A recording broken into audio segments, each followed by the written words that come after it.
What is up, everyone, and welcome to a standalone deck tech for the Brawl Project. This is being recorded during the Theros Beyond Death streamer early access period. So this is sponsored by Wizards of the Coast, and I would like to thank them for giving us all fully stocked accounts to build decks with and play with the new set a few days ahead of time. So, this is a Kaikar Escape combo deck. Kaikar, of course, not a new commander. We've had Kaikar decks on the Brawl Project before, but this one is definitely doing something a little different. The big combo card here is Underworld Breach, and Underworld Breach is a 2-mana enchantment that says each non-land card in your graveyard has escape. The escape cost is equal to the card's mana cost plus exile 3 other cards from your graveyard. And it sacrifices at the end of turn, but you don't really care too much about it. So, what's the combo? You play Kaikar Wind's Fury. Well, you have to have 6 mana. You play Kaikar Wind's Fury. You play Underworld Breach. And if you have a fully stocked graveyard, you can just cast Shock. You sacrifice the spirit you got from casting that Underworld Breach, you cast Shock, and you just keep on casting Shock until you run out of cards in your graveyard. Each time you cast Shock, you get a new spirit token. You can sacrifice that spirit for the mana you need to cast Shock.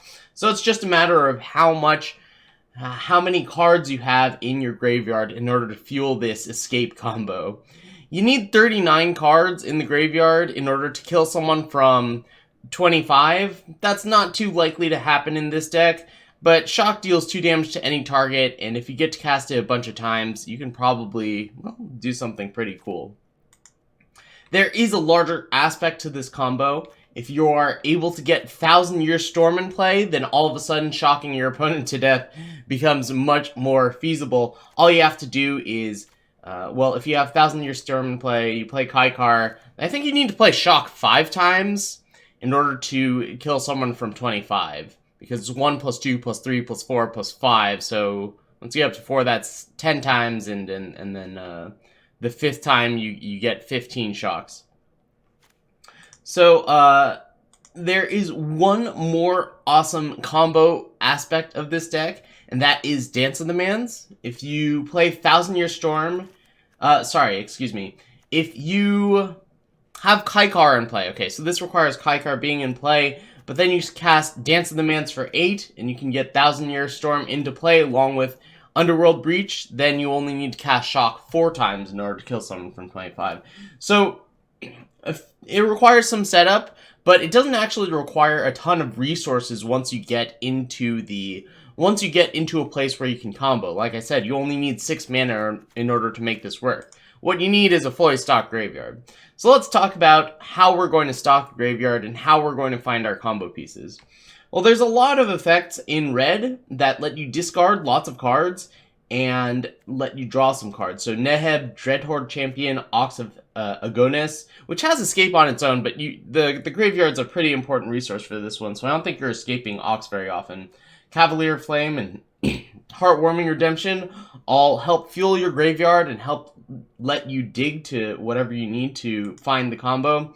You've also got a few ways of just milling yourself. Secret Keeper, Sage of Mysteries, combos with a lot of the enchantments here in this deck, which we'll talk about in a bit. Wall of Lost Thoughts and Drowned Secrets, which is an enchantment, and it also triggers on any blue spell that you might play. You target yourself in order to get some cards in the graveyard. And this deck plays a lot of enchantments. You get some nice ones from Theros Beyond Deck that work well with Dance of the Mans and really with Underworld Breach because they sacrifice themselves, and those are sagas. You get the Birth of Meletis, which it doesn't have a super exciting effect, but it is an enchantment. It replaces itself in providing a plains, and you also get the Akroan War, which kind of does its best attempt at sweeping. Aside from that, well, you also have the Dawn of Hope Divine Visitation combo, and there are a few, like Kaikar makes tokens itself, so that works really well with Divine Visitation. You have Fires of Invention plus Cavalier Flame, that's another way of just killing them without the combo. But this deck is pretty in on the combo, finding the combo and then enacting it. How powerful is this deck? I think it's still, this build is probably pretty rough around the edges, to be fully honest. I didn't get a chance to play any games with this, but I'm really excited to. I think it's going to be really fun to, well, get Underworld Breach on the table and see what happens, or cast a big Dance of the Mans and see what happens. I mean, if you cast it for 6 or more, you can also make sure your enchantments, your many enchantments are creatures and just attack that way. But I think just getting back a bunch of enchantments and getting the value off of that is going to be pretty sweet. I did build a version of this deck that plays more of a fair game plan that I think is a little less interesting. So this is the one that I wanted to show off, and I'll definitely post the deck list in the description in case you want to try it out yourself, maybe make some changes, and tell me what works and what doesn't work. Yeah, I look forward to when we can play in some sort of Brawl queue, whether it be the Wednesdays or the return of Brawl days. Don't get me started on that, it's just a mess. But anyway, thanks for watching. If you enjoyed this video, please consider subscribing.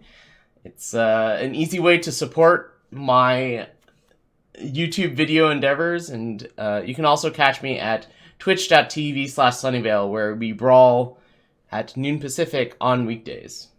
Alright, thanks for watching. Until next time, I'll see you later.